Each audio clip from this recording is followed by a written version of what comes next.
Hadirin sekalian, jawaban inilah yang kelak kemudian menggentarkan arasy dan menghadirkan undangan spesial dari Allah Subhanahu wa taala untuk menunaikan peristiwa Isra dan Mi'raj yang kini kita peringati. Apa bagian pertama, hikmah yang bisa kita ambil dari fase yang telah diuraikan tadi?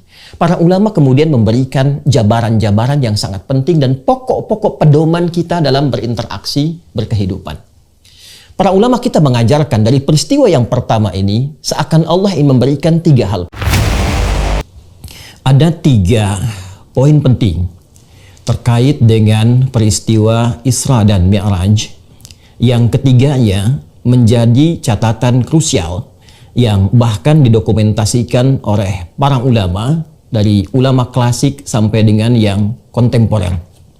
Bahkan seorang mufassir besar kenamaan asal Mesir yang sangat populer dikenal dengan Syekh Muhammad Mutawalli Asy-Sya'rawi, bukan hanya dalam kitab sirah yang beliau hadirkan, As-Sirah An-Nabawiyah, tapi bahkan menuliskan satu kitab khusus untuk bisa menampilkan 3 poin penting ini terkait dengan peristiwa Isra dan Mi'raj. Bukan hanya ulama tafsir, bahkan kita akan dapati para pakar hadis pun tidak ketinggalan, bukan hanya menghadirkan hadis-hadis sahih yang tercantum dalam Sahih Al-Bukhari, Sahih Muslim, bahkan Al-Imam At-Tabrani bukan hanya dalam kitab Al-Mu'jam Al-Kabirnya, tapi dalam kitab Ad-Du'a mendokumentasikan bagian-bagian penting dari perjalanan peristiwa Isra Mi'raj ini yang diharapkan menjadi panduan berkehidupan bagi seluruh kita umat Islam khususnya, atau bahkan inspirasi bagi manusia pada umumnya, bagaimana menghadapi situasi-situasi krusial dalam kehidupan, bagaimana cara mendekat kepada Allah Subhanahu wa taala, dan bagian terakhir berinteraksi secara utuh dan paripurna dalam berkehidupan sampai kembali kepada Allah Subhanahu wa taala. 3 bagian ini yang kita akan coba batasi dalam tausiah singkat di kesempatan kali ini, dan semoga Allah memberikan kemudahan dalam menyampaikan, memahami, dan mengamalkan apa yang telah kita pelajari nanti. Para hadirin sekalian, dan mohon izin kepada para ulama, tidak bermaksud untuk menggurui, namun menghadirkan kembali apa yang guru-guru telah kita ajarkan kepada kita semua.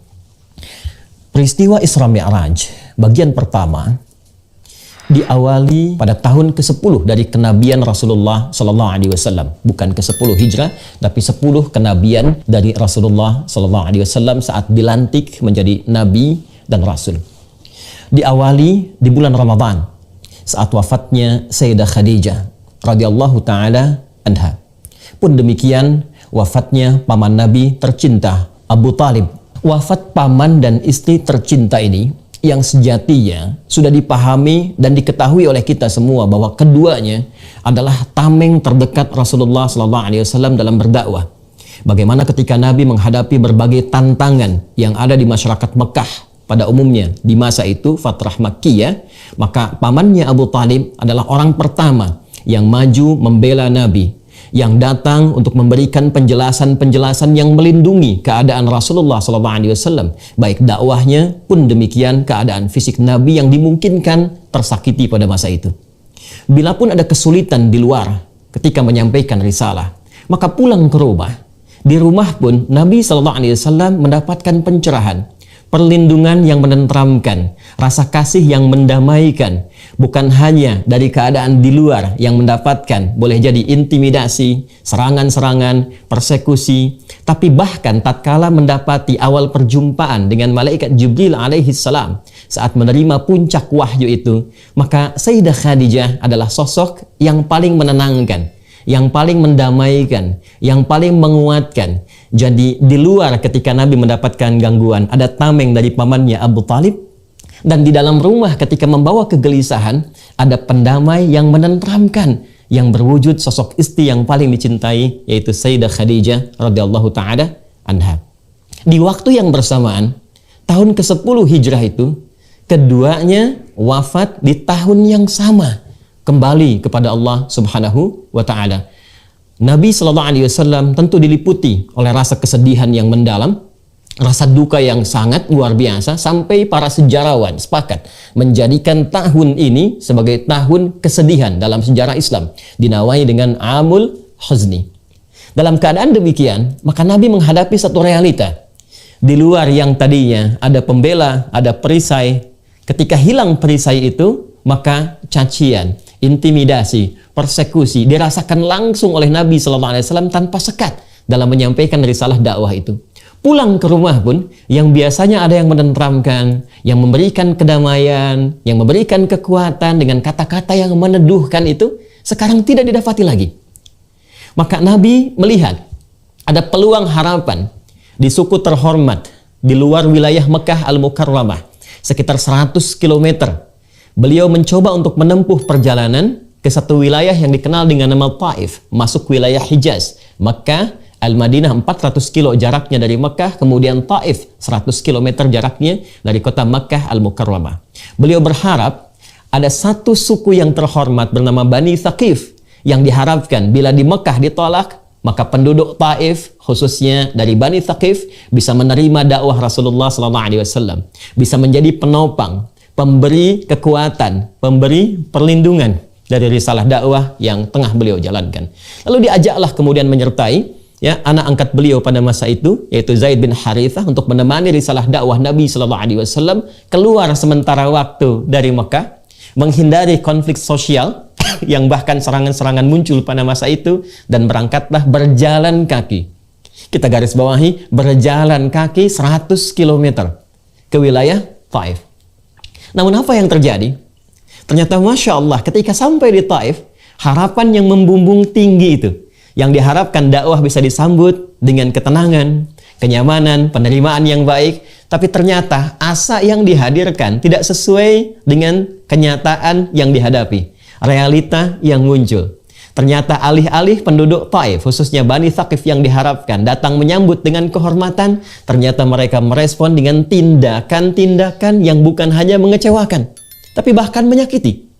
Bila di Mekah Nabi mendapatkan perlakuan dari caci maki, lemparan kata-kata yang kotor, maka di Taif bahkan lemparan kata itu bukan hanya berubah menjadi makian, tapi juga lemparan sesungguhnya berupa bebatuan. Betapa Nabi SAW mengalami situasi yang menyakitkan, bukan hanya kepada batin kalau kita tarik kepada situasi kita saat ini, tapi kaki beliau terluka. Zaid bin Harithah menjadi tameng sampai kepala bagian belakangnya pun kemudian terluka. Dan keduanya memutuskan untuk mundur sejenak, beristirahat di satu kebun kurma milik dua anak dari seorang bernama Rabi'ah. Dan disinilah kisah dan hikmah bermula, pengantar pada peristiwa pertama yang mengantarkan pada Isra dan Mi'raj. Ketika beliau sedang istirahat itu, maka malaikat Jibril diperintahkan oleh Allah Subhanahu wa taala untuk menyampaikan pesan kepada malaikat penjaga bukit di Taif itu. Mintakan kepada Muhammad sallallahu alaihi wasallam, Sayyiduna Rasulullah, mintakan apapun yang diminta, taati. Di sini titik pembelajaran yang penting untuk kita semua, Bapak dan Ibu sekalian. Seperti telah kita ketahui, ketika sampai malaikat penjaga bukit itu dan menyampaikan, ya Rasulullah Muhammad sallallahu alaihi wasallam, apa yang engkau perintahkan aku taati. Sekiranya engkau perintahkan aku saat ini untuk mengangkat bukit di Taif ini dan menimpakan kepada penduduk yang telah menyakitimu, maka seketika aku akan lakukan. Maka mari kita lihat bagaimana jawaban Rasulullah sallallahu alaihi wasallam di bagian pertama pembahasan tentang Isra Mi'raj ini, yang jawaban inilah kemudian didokumentasikan secara lengkap oleh Al-Imam At-Tabrani dalam kitabnya Ad-Du'a, pun dikuatkan dalam kitab Mu'jamnya. Dan ini bagian terpenting yang mengantarkan pada peristiwa Isra dan Mi'raj. Apa jawaban Nabi? Nabi mengatakan, la, jangan lakukan. Fa innahum qaumun la ya'lamun. Boleh jadi mereka menghadirkan respon yang menyakiti itu, yang melukai itu, bukan karena diniatkan untuk sengaja melukai, bukan karena diniatkan untuk sengaja menyakiti, namun mereka melakukannya karena boleh jadi mereka belum tahu saja hakikat tentang sesuatu. Mereka belum tahu tentang manfaat agama ini. Maka aku berharap esok lusa ada keturunan-keturunan di Bani Thaqif, ada keturunan-keturunan di Taif ini yang kelak akan beriman pada risalah Muhammad sallallahu alaihi wasallam. Lantas seketika beliau berdoa dan perhatikan permohonannya kepada Allah Subhanahu wa taala. Ilahi, ilaika ashku dha'fa quwwati wa qillata hilati wa hawani 'alan nas. Ya Allah, saat ini aku mengaduhkan kepadamu tentang kelemahanku dan kurangnya dayaku di hadapan manusia. Ya Arhamar Rahimin, duhai yang sempurna kasih dan sayangnya. Anta Rabbul Mustad'afin. Aku menyadari dan meyakini Engkau adalah perawat setiap orang-orang yang lemah, golongan-golongan yang terlemahkan. Anta Rabbi, dan Engkau pun Rabb yang merawatku, yang menyayangiku, yang mengasihiku. Ila man takiluni. Setelah perlakuan di Taif ini, kemana lagi Engkau perkenankan aku untuk melangkah menyampaikan risalah dakwah? Ila ba'idin yatahajjamuni, apakah ke tempat yang masih jauh dan di tempat itu masih ada sekelompok orang yang akan menyakitiku? Am ila aduwin malaktahu amri, atau tempatnya masih dekat yang ketika aku sampai ke tempat itu masih ada orang-orang yang tidak suka kepadaku lantas akan menyakitiku lagi? Masya Allah. Malam takun bika alayya ghadabun fala uballi. Sepanjang Engkau tidak marah kepadaku, aku tidak peduli. Engkau sampaikan aku ke tempat yang jauh dan berpotensi menyakiti aku, atau tempatnya masih dekat dan berpotensi aku disakiti kembali, berpotensi aku dimusuhi kembali, aku menerima ya Allah. Yang penting Engkau tidak marah kepadaku. Walakinna rahmata liya ausa. Dan aku yakin sungguh kasih-Mu kepadaku lebih luas dibandingkan dengan perlakuan-perlakuan yang menyakitkan itu. Ilahi, ya Allah, aku bersandar kepadamu sepenuhnya. Aku bersandar kepadamu sepenuhnya. Malam tunzil ilayya ghadabak wa la yahilla alayya sakhatuk. Sepanjang Engkau tidak turunkan kemarahan-Mu kepadaku, atau tidak hadir murka-Mu kepadaku ya Allah, maka aku bertawakal kepadamu. Ilaikal utbah hatta tarda, la haula wa la quwwata illa bik. Ya Allah, aku bertawakal sepenuhnya kepadamu mengharapkan ridha-Mu, dan sungguh segala daya, upaya dan kekuatan semua aku kembalikan kepadamu. Hadirin sekalian, jawaban inilah yang kelak kemudian menggentarkan arasy dan menghadirkan undangan spesial dari Allah Subhanahu wa Ta'ala untuk menunaikan peristiwa Isra dan Mi'raj yang kini kita peringati. Apa bagian pertama hikmah yang bisa kita ambil dari fase yang telah diuraikan tadi? Para ulama kemudian memberikan jabaran-jabaran yang sangat penting dan pokok-pokok pedoman kita dalam berinteraksi berkehidupan. Para ulama kita mengajarkan dari peristiwa yang pertama ini seakan Allah ingin memberikan 3 hal penting. Yang pertama, setiap pekerjaan baik, risalah-risalah kebaikan yang memperbaiki, islah, yang menghadirkan kemajuan, yang menghadirkan kemuliaan-kemuliaan, baik di tatanan masyarakat secara sosial, baik itu secara individu, di keluarga, atau lebih luas lagi, setiap itu semua pasti akan berhadapan dengan ujian-ujian yang tantangan-tantangan yang menguji kesungguhan kita dalam menghadirkan perbaikan itu. Jadi bagian pertama, peristiwa ini mengajarkan kepada kita mesti disadari langkah apapun, kebijakan apapun, pemerintah Provinsi DKI Jakarta ingin menghadirkan kebijakan-kebijakan yang mensejahterakan untuk masyarakatnya. Wali Kota Jakarta Utara ingin memberikan kebijakan-kebijakan yang memakmurkan untuk wilayahnya. Para ulama ingin berdakwah menyampaikan risalah yang memberikan pencerahan kepada umat. Jangan dikira bahwa itu akan berjalan begitu saja mudah. Ya. Fitrah pengantar Isra Mi'raj memberikan kesan kepada kita, semua yang baik itu pasti akan berhadapan dengan ujian-ujian, tantangan-tantangan yang hikmahnya justru ingin menguji bagaimana kesungguhan kita dalam menghadirkan kebaikan itu. Bagaimana keseriusan kita dalam menghadirkan perbaikan yang menyejahterakan itu. Itu yang dimaksudkan Quran surah ketiga Ali Imran di ayat 142 itu. Am hasibtum an tadkhulul jannata walamma ya'lamillahu alladhina jahadu minkum wa ya'lamas sabirin. Apa dikira Anda akan mudah begitu saja mendapatkan kesuksesan dalam menampilkan program-program kebaikan dan puncaknya mendapatkan surga itu? Apakah mudah begitu saja? Sementara belum dilihat bagaimana kesungguhan, keseriusan kita untuk mewujudkan semua yang baik itu. Jadi ternyata fitrah yang baik akan berhadapan dengan ujian-ujian yang nampak terlihat buruk, tapi sesungguhnya menguji keseriusan dan kesungguhan kita bagaimana mewujudkan kebijakan-kebijakan yang baik itu berwujud karakter kinerja. Itu satu. Dan semakin tinggi, semakin besar perubahan dan kebijakan kebaikannya, maka semakin tinggi pula tantangannya. Itu yang dimaksudkan di Quran, surah kedua Al-Baqarah di ayat 214. Am hasibtum an tadkhulul jannata walamma ya'tikum mathalul ladzina khalau min qablikum massathumul ba'sa wad-dharra wa zulzilu hatta yaqula ar-rasulu wal ladzina amanu ma'ahu mata nasrullah ala inna nasrallahi qarib. Jangan dikira mudah begitu saja mendapatkan harapan-harapan kebaikan, bahkan surga, puncak kemuliaan yang diharapkan mudah didapatkan begitu saja. Kata Allah, tidak. Kesuksesan akan bersanding selalu dengan ujian. Ibu ingin mendapatkan anak yang sukses, jangan dikira mudah begitu saja berharap, berdoa, sukses, langsung sukses. Tidak. Akan ada ujiannya. Akan ada kesabaran yang menjadikan kita melihat setiap perubahan-perubahan dari anak itu. Bila di skala keluarga saja sudah sedemikian kompleks, maka hal yang lebih besar lagi, spektrum yang lebih luas lagi, di lingkungan kemasyarakatan, di lingkungan berbangsa, bernegara, maka tantangannya lebih besar lagi. Seperti orang dulu pernah sukses melewati ujian, maka kita pun yang berkeinginan sukses, kata Allah, akan diberikan ujian yang setara dengan kadar ikhtiarnya. Kadang baksun, ringan. Kalau Anda ingin ke masjid, apakah serius mau ke masjid, mau ke JIC? Maka diturunkan hujan rintik-rintik, itu baksun namanya.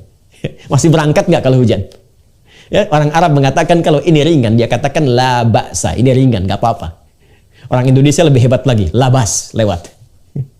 Kalau masih berangkat, hujan dinaikkan levelnya, lebih besar lagi. Dharra, yang berdampak kepada fisik. Masih mau berangkat nggak? Masih mau cari payung nggak? Kalau dengan yang deras sedikit masih belum berangkat, artinya level kita masih digerimis. Masih ujian-ujian kecil. Kalau membuat kebijakan, ya ini ingin bikin bangunan A, ingin bikin taman B, ya baru karena cacian sedikit saja, baru karena kritik saja sedikit tidak jadi dilakukan, itu masih gerimis levelnya. Itu pengantarnya. Ya. Maka yang paling menarik ketika Anda melangkah pada kebijakan yang besar, dakwah yang besar, risalah yang besar, wazulzilu. Terkadang Allah hadirkan ujian-ujian yang menggoncang kepada jiwa. Zilzal itu seperti gempa. Ya, pikiran kita gempa. Bagaimana merencanakan ini? Tantangannya lebih besar. Hati kita gempa. Kadang-kadang malam nggak bisa tidur. Ya, ada pekerjaan di suami di kantor jadi bermasalah. Pulang ke rumah istri jadi pikiran. Itu zilzal, gempa. Ya, wazulzilu. Ya normal, Rasul pun mengalami itu. Hatta yaqula ar-rasulu walladzina amanu ma'ahu mata nasrullah. Rasul mengalami itu. Nabi mengalami itu. Karena fitrah kesuksesan yang besar akan menghadirkan fitrah ujian yang menguji kesungguhan kita untuk mewujudkan segala kebesaran yang diharapkan itu. Itu bagian yang pertama. Bagian yang kedua masih dalam segmen pertama, Pra, Isra, dan Mi'raj. Pelajaran ini mengantarkan kesan kepada kita bahwa bagaimana sikap Rasulullah SAW melihat secara proporsional dan elegan segala respon yang beliau terima dalam menyampaikan risalah kebaikan itu. Tadi kita katakan, tidak semua orang-orang yang berhadapan dengan kebijakan kita, baik di pemerintahan misalnya, atau bahkan dalam dakwah ketika menyampaikan, boleh jadi nggak semuanya sependapat. Dan di antara yang tidak sependapat itu, mungkin boleh jadi akan mencibir, boleh jadi akan mencela, boleh jadi akan mengkritik. Indahnya narasi pengantar Isra Mi'raj mengajarkan kepada kita, sikapi semua respon itu secara proporsional. Seperti Nabi mengajarkan. Tidak semua yang mengkritik kemudian harus balas dengan cacian. Tidak semua yang memberikan masukan-masukan walaupun tidak menyenangkan, lantas kemudian kita respon dengan tindakan yang kontraproduktif. Tidak. Ya, perhatikan bagaimana Nabi merespon. La, fa innahum qaumun la ya'lamun. Itu yang hilang sekarang di kita. Di spirit Isra Mi'raj mengantarkan kita untuk berpikir dengan jernih, membangun ukhuwah bukan terpecah belah. Mencintai bukan menyakiti, merangkul bukan memukul. Ini satu fenomena yang kita hadapi sekarang ini. Bagaimana masyarakat terpolarisasi secara luas. Ya, saling mencela satu dengan yang lainnya. Padahal ayatnya kita hafal. Ya ayyuhalladzina amanu, Quran surah 49 itu. Di ayat yang ke-11. Hei orang-orang yang masih merasa punya iman, la yaskhar qaumin qaum. Jangan saling mencela. Berapa banyak sekarang celaan kita dapati dalam kehidupan, di media sosial, ya, dalam kehidupan kita secara langsung. La yaghtab ba'dukum ba'dha. Jangan bikin hoax. Sekarang kita dapati, jangankan masyarakat biasa, para ulama dipertentangkan, kiai A dengan B, ormas A dengan ormas B, pihak A dengan B. Itu realita yang sekarang kita hadapi.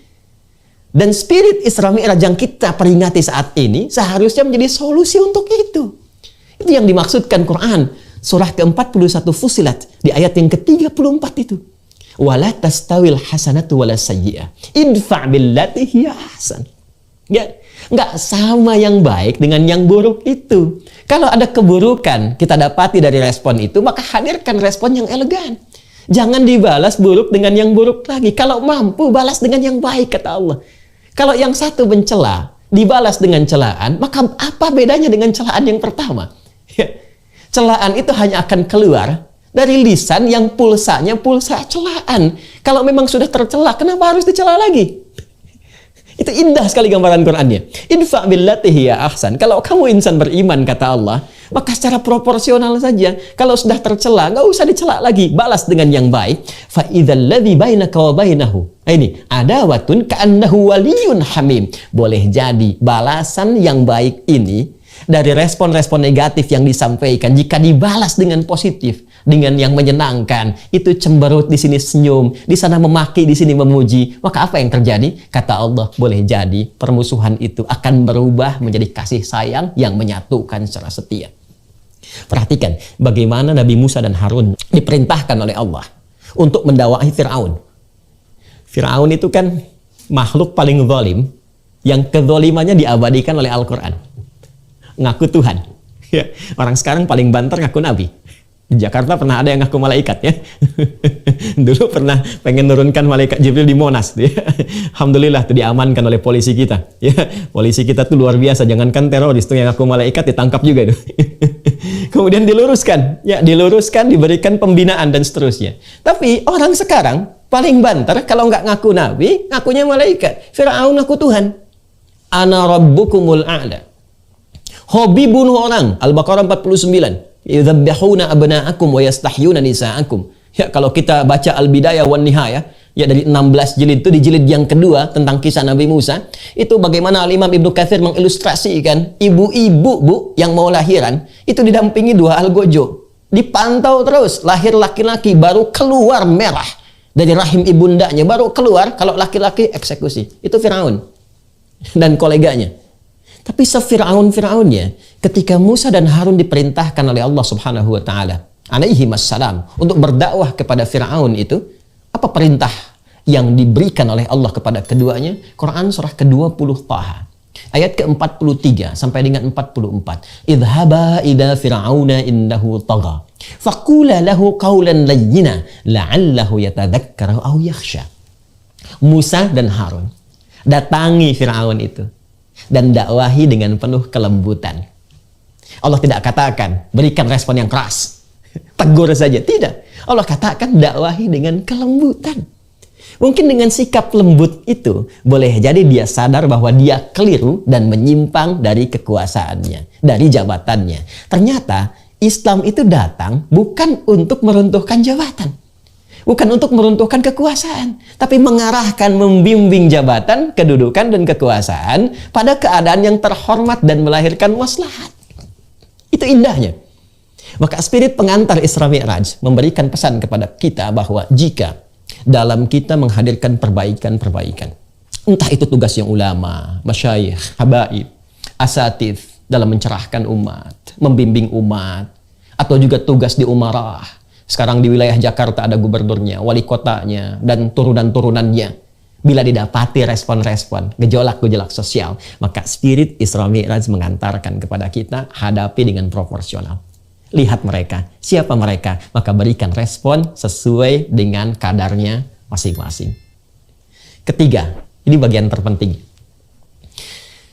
Allah Subhanahu wa taala ketika melihat Rasulullah sallallahu alaihi wasallam memberikan sandaran perlindungannya, harapan-harapan pembelaannya kepada paman dan istrinya tercinta itu, maka disinilah Allah ingin menjadikan semua perlindungan, harapan-harapan itu hanya terpusat kepada Allah saja dan menjauh dari harapan-harapan kepada manusia.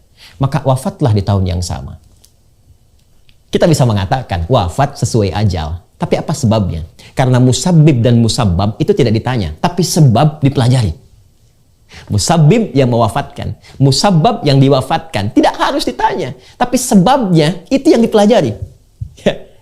Sayyidah Khadijah radhiyallahu taala anha, Abu Talib paman Nabi radhiyallahu taala anhu meninggal dunia keduanya di waktu yang bersamaan dan keduanya pelindung bagi dakwah Nabi, bagi risalah Nabi. Wafat di tahun yang sama dan Allah berkehendak memberikan perlindungan langsung tanpa adanya harapan-harapan yang disematkan kepada makhluk. Pelajaran besar. Seakan Allah yang memberikan gambaran. Jika kita bersandar pada teman, itu bagus. Boleh jadi dalam lingkungan dakwah kita punya sahabat. Kiai A bersahabat dengan Kiai B, dengan Habib C, dengan Ustadz D, ya dengan Syekh C. Di pemerintahan ada sahabat, gubernur bersahabat dengan sekda, wali kota bersahabat dengan wakilnya, dengan staf-stafnya, semua menjamu persahabatan untuk bersinergi menyukseskan program yang telah dipersiapkan. Tapi bersandar kepada sahabat itu tidak akan abadi. Kalau bukan terbatas karena kedudukan, kalau sudah tidak menjabat lagi, sulit untuk mewujudkan bersama-sama. Apalagi kalau sudah batas kehidupannya berakhir. Sahabat kita meninggal, siapa yang jadikan sandaran?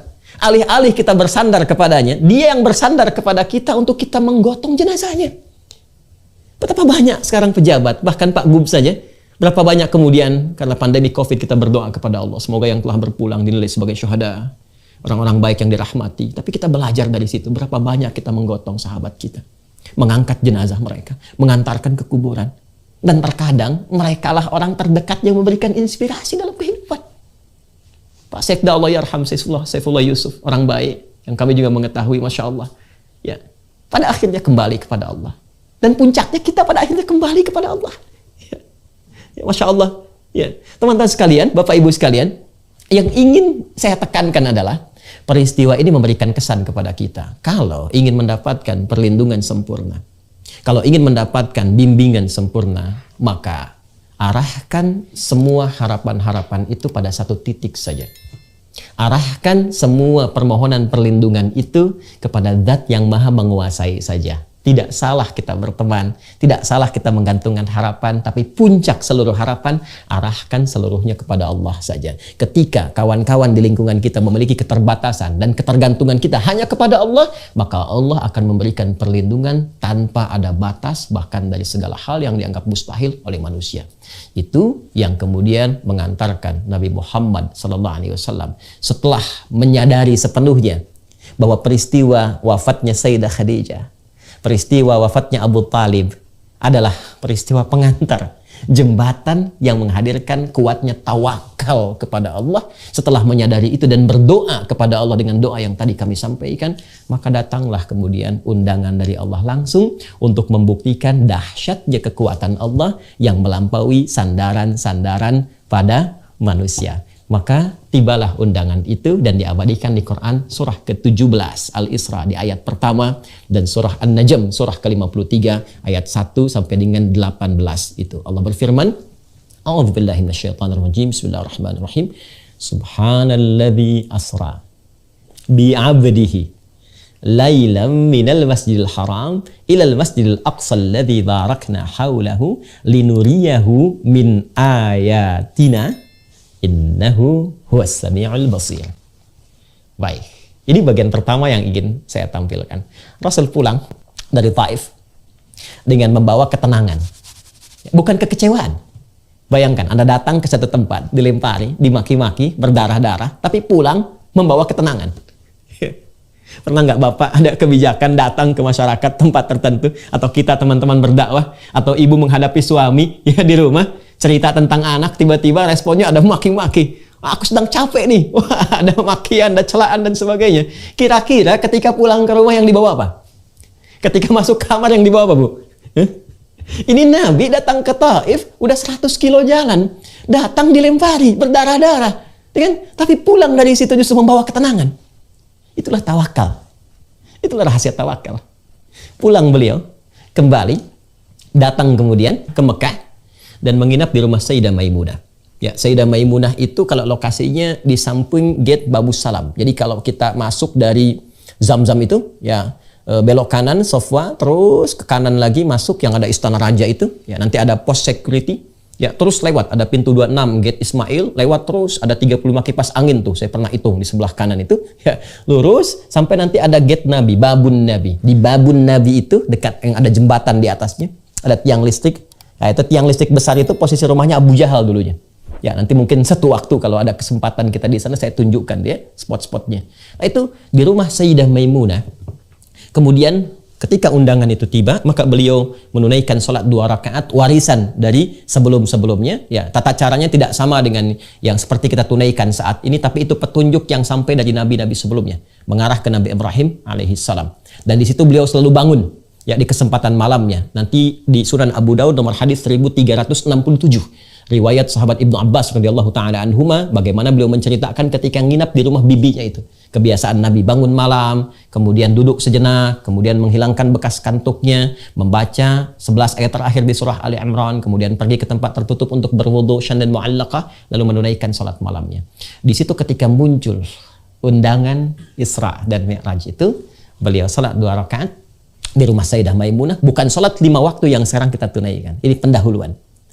Maka berangkatlah, diisrakan dalam hadis riwayat Muslim juga di Al-Bukhari, ya disiapkan burak, sejenis kendaraan, ya satu hewan yang ditunggangi oleh beliau yang sekelabat mata menyampaikan langsung ke Masjid Al-Aqsa, lalu salat 2 rakaat dan lalu naik lantas ke langit sampai tiba ke Sidratul Muntaha seperti digambarkan di surah An-Najm itu. Saya persingkat dengan cepat.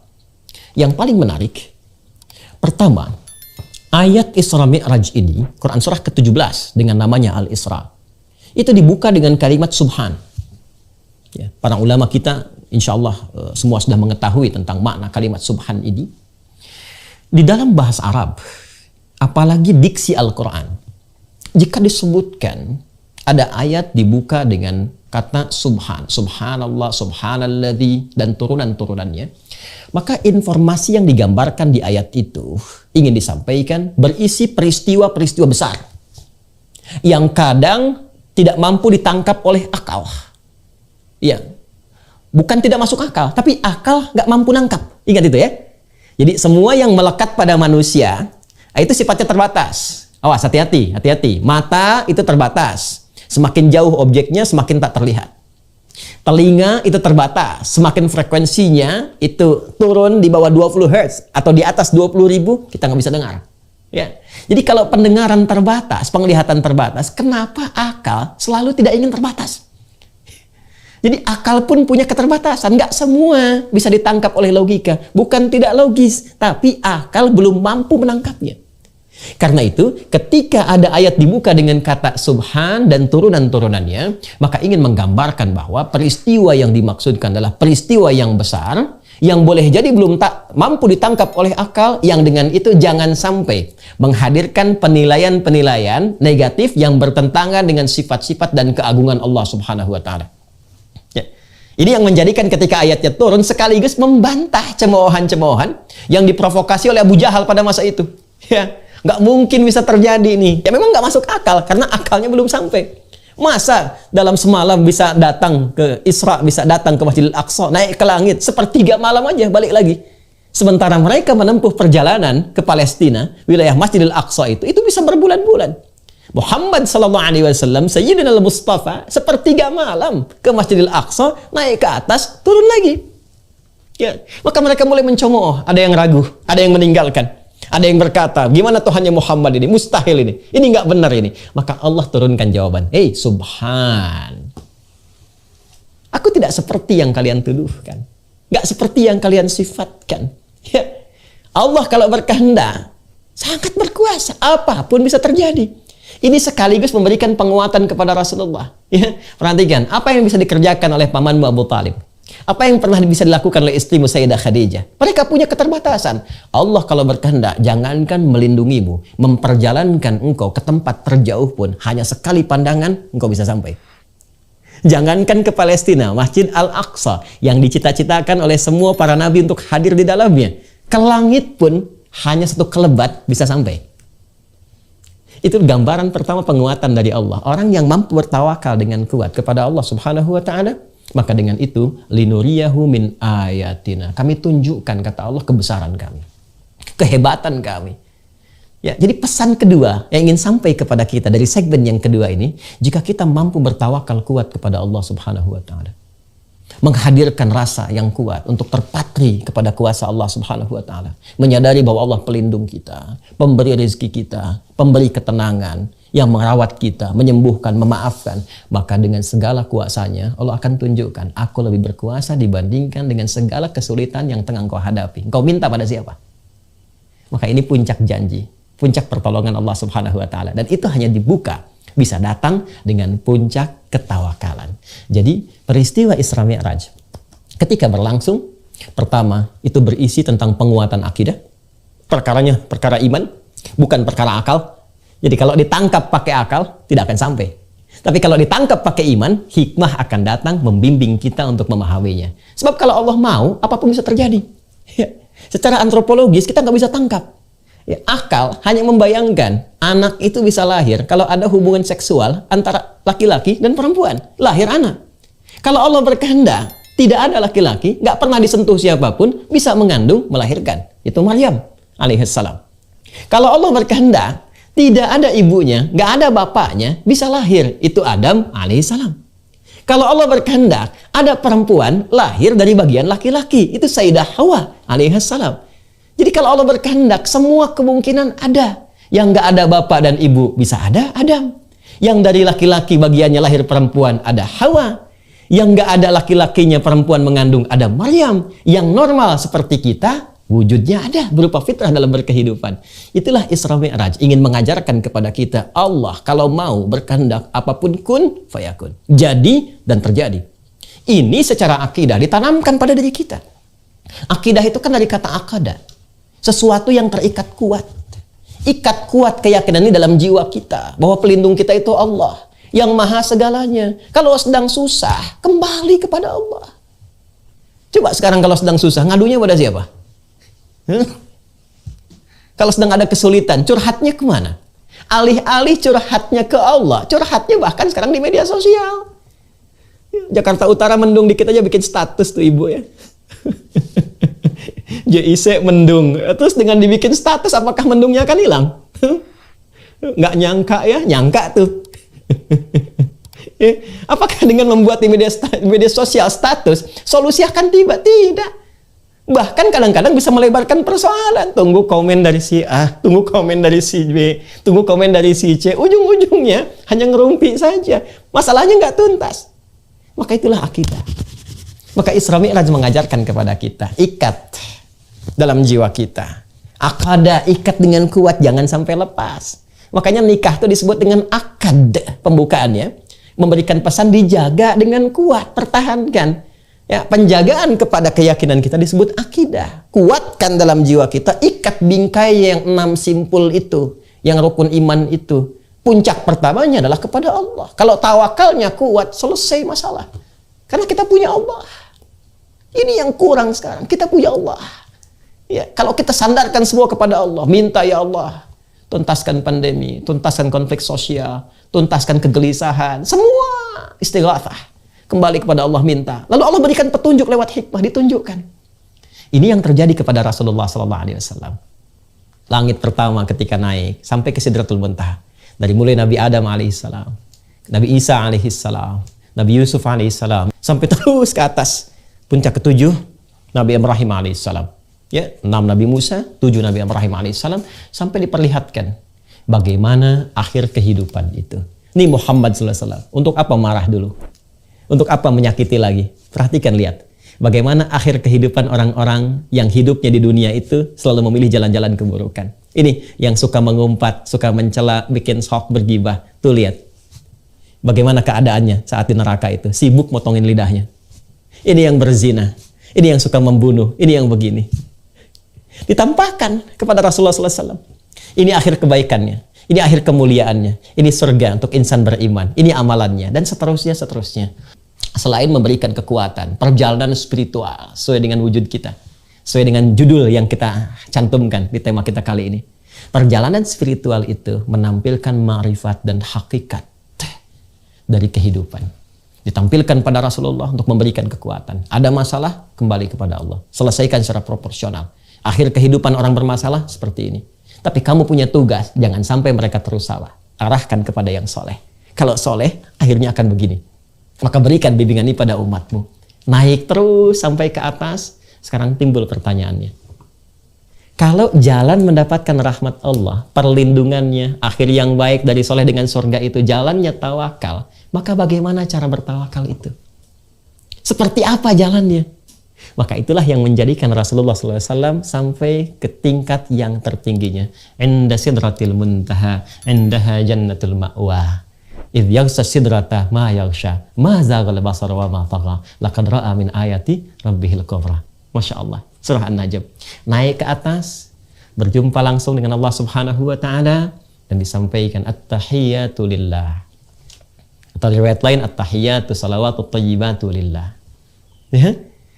At-tahiyyatu lillah wassalawatu wattayyibah. Dijawab oleh Allah, assalamu alayka ayyuhan nabi wa rahmatullahi wa barakatuh.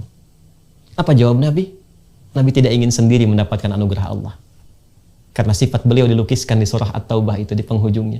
Laqad ja'akum rasulun min anfusikum azizun 'alaihi ma 'anittum harisun 'alaikum bil mu'minina raufur rahim. Telah tiba di kalangan kalian seorang rasul dari kalangan kalian. Begitu merasakan keadaan kalian, susah, merasakan susah bersama kalian. Duka ikut berduka, senang ikut senang. Ya, peduli kepada kalian. Kalau perlu beban kalian pun ditampung oleh beliau. Bil mu'minina raufur rahim. Apalagi pada insan beriman, perhatiannya begitu dahsyat. Ketika Allah mengatakan assalamu alayka ayyuhan nabi, Nabi tidak ingin sendiri.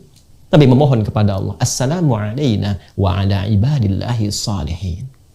Masya Allah. Seluruh penghormatan hanya untuk Allah. Pujian-pujian, kemuliaan-pujian, kebaikan-kebaikan. Allah menjawab, assalamu alayka ayyuhan nabi. Semua keselamatan, ketentraman, kedamaian, kebaikan aku berikan untukmu wahai Nabi.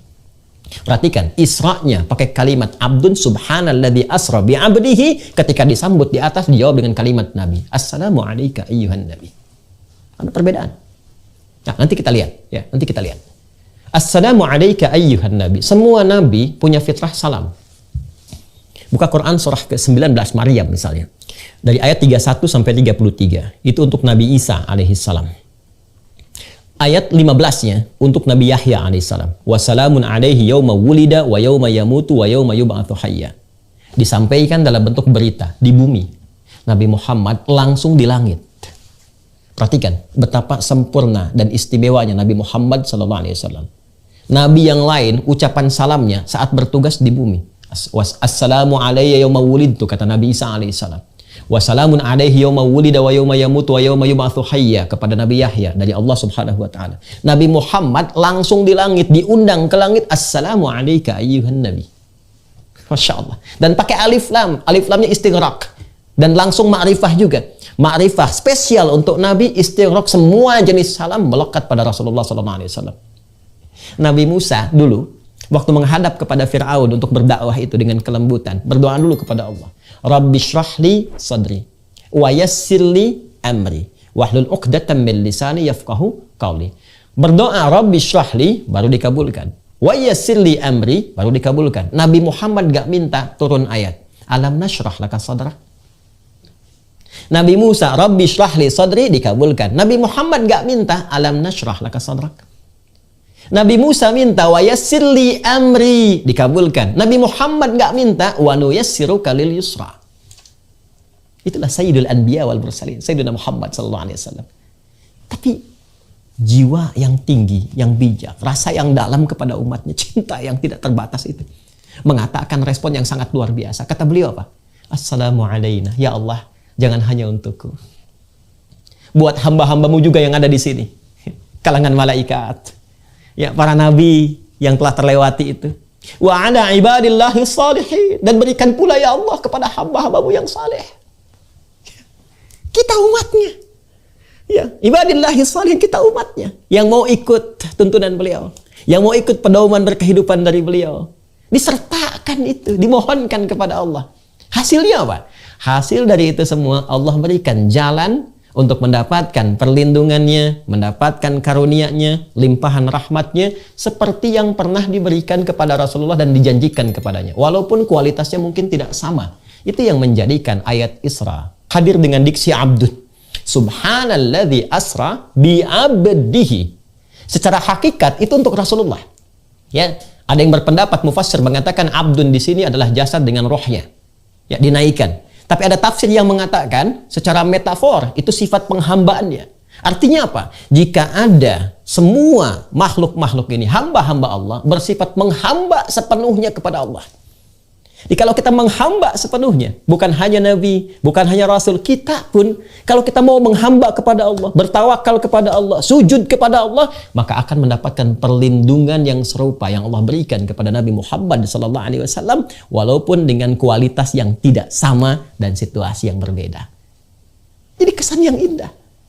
Jadi kalau kita mau menghamba, istri yang menghamba, suami yang menghamba, saat sulit, Allah akan tolong kesulitan di keluarga. Pegawai yang menghamba, pejabat yang menghamba, ulama yang menghamba, ditolong oleh Allah. Ya. Nah, sekarang jalan untuk menghamba itu seperti apa? Abdun itu kan dari kata abada ya'budu, ya kan? Abdun jamaknya disebut dengan ibad, ya. Bagaimana cara menghambanya? Maka cara menghamba ini tiada lain adalah dengan cara meningkatkan tawakal yang didasari dengan sinyal iman. Ini tawakal itu asalnya dari iman. Imannya naik, dengan iman naik, tawakal itu akan hadir dan kuat dengan sendirinya. Itu rumus di Quran surah ke-8 Al-Anfal di ayat yang kedua. Innamal mu'minuna alladzina idza dzukirallahu wajilat qulubuhum wa idza tuliyat 'alaihim ayatuhu zadathum imana wa 'ala rabbihim yatawakkalun. Perhatikan ujungnya. Sungguh insan beriman yang sejati itu cirinya jika disebutkan nama Allah ada getaran dalam hatinya. Yuk dicek ya.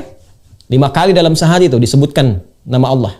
Setiap pergantian waktu dalam sehari. Subuh, zuhur, asar, maghrib, isya. Dari subuh sampai malam. Dicek. Diperdengarkan. Allahu Akbar, Allahu Akbar. Ada nggak respon di hati kita? Kalau masih ada, itu tanda iman. Tapi apakah iman itu kuat atau tidak? Ya, tergantung kepada sifat tawakalnya. Bagaimana supaya kuat? Latih. Wa idza tuliyat 'alaihim ayatuhu. Jika dibacakan, ditampakkan, dilihatkan pada mereka ayat-ayat Allah. Dan Isra Mi'raj itu bagian dari ayat Allah. Baca lagi.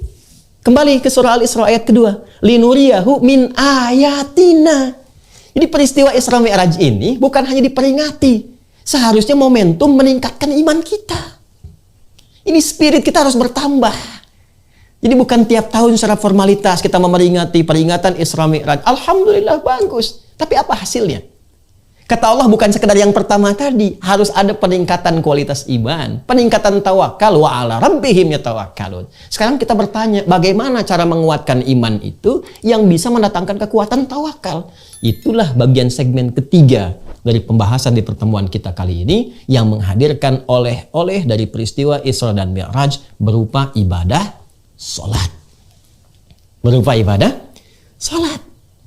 Jadi ternyata salat itu bukan sekedar ibadah wajib yang secara formal harus kita tunaikan. Tidak.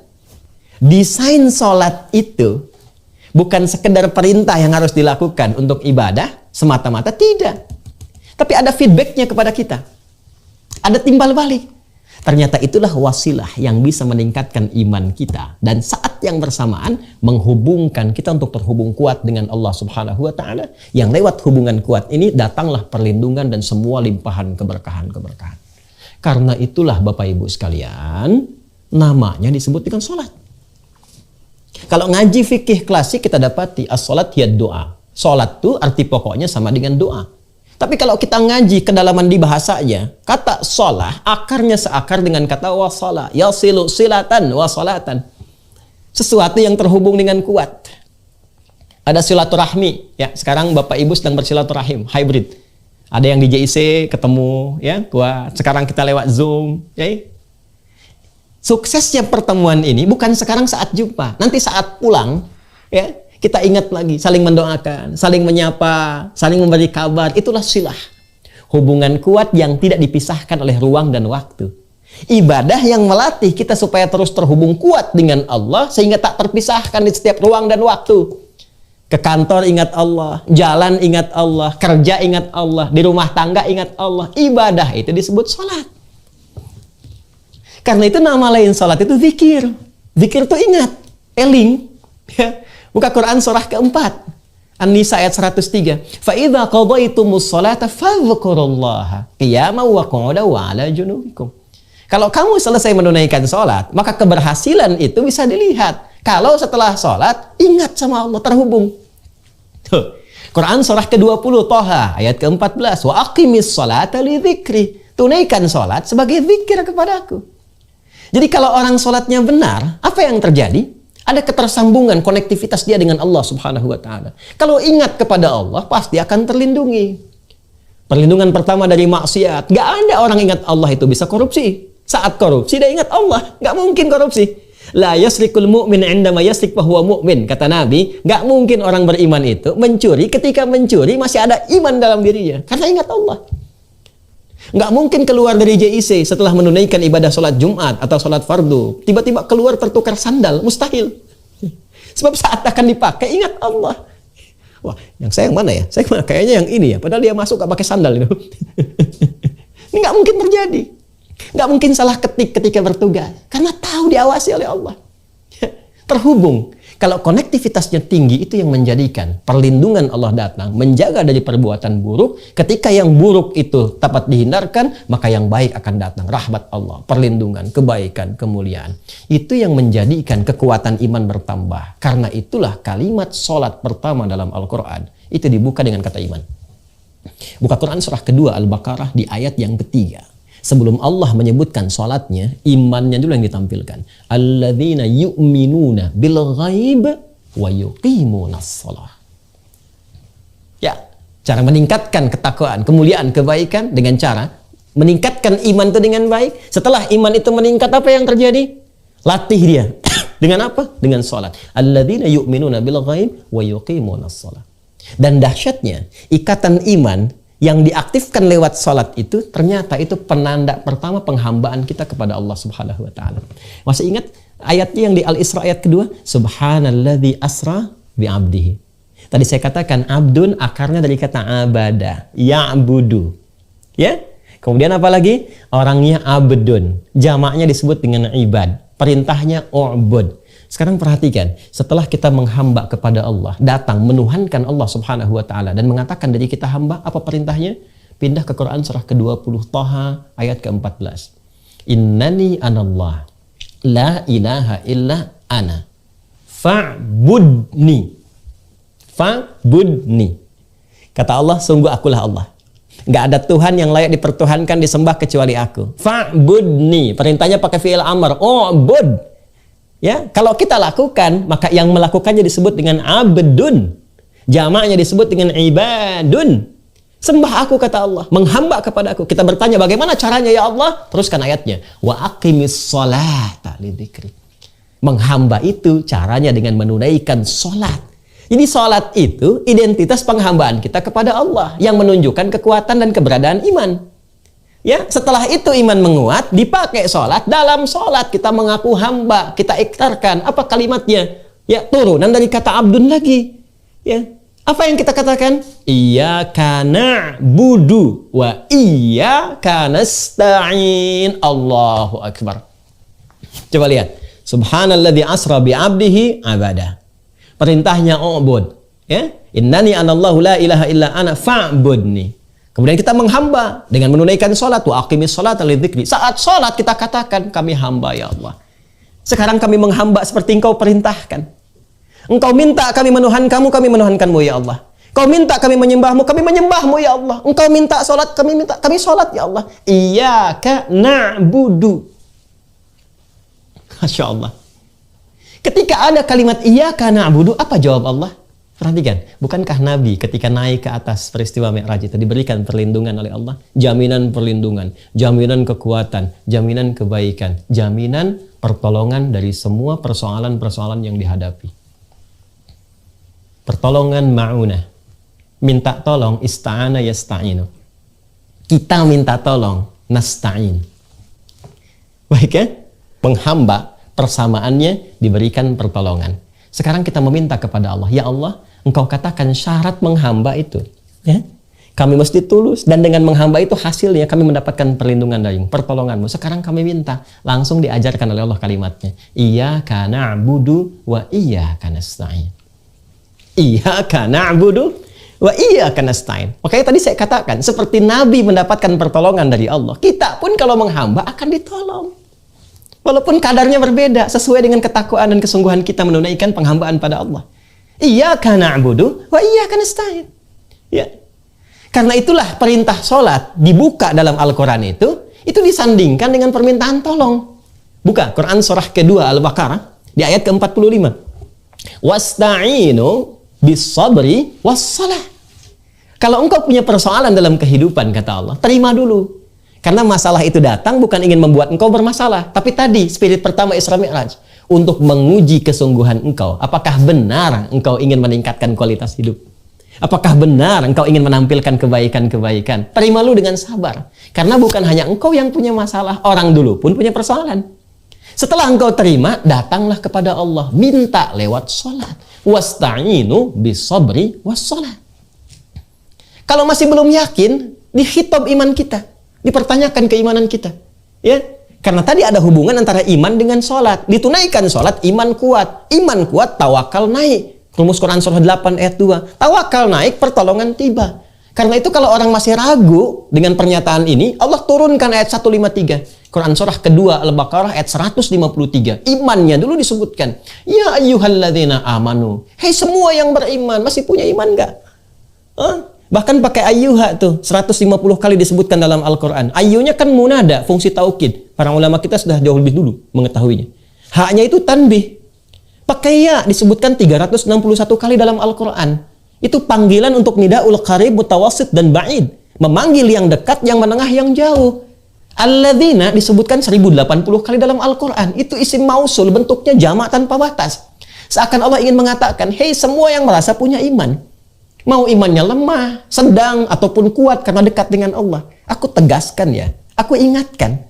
Sepanjang kamu punya iman, kuatkan imanmu. Kalau punya masalah, kuatkan sinyal imannya. Nanti dari iman itu minta lewat apa? Sholat. Ya ayyuhalladzina amanu sta'inu bis-sabri was-salah.